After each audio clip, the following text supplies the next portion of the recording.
So is there an alternative to this? Of course. For example, the alternative that was taken for granted by 19th-century workers before it was sort of beaten out of people's heads by massive propaganda. So you go back to the early Industrial Revolution, which was right around here, eastern Massachusetts. It was the period, probably the freest press ever in the United States. There were lots and lots of newspapers representing different ethnic groups, class, workers, all sorts of people.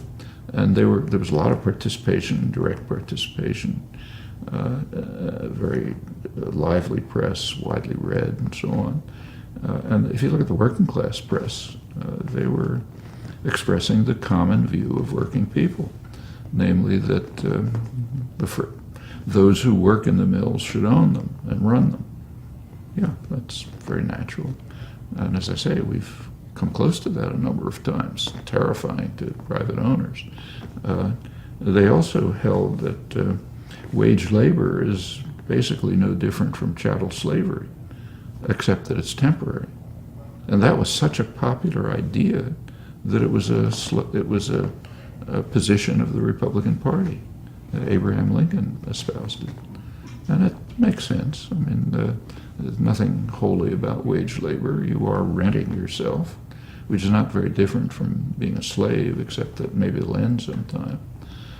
Okay, so those are alternatives. Self-management,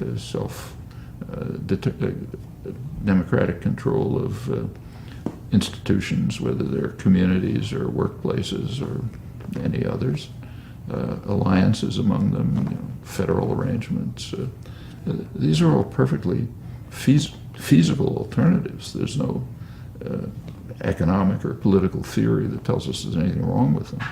They conflict with the structure of existing power systems, and therefore the educational and cultural system tries to drive them out of your minds and make them seem insane or crazy or unthinkable.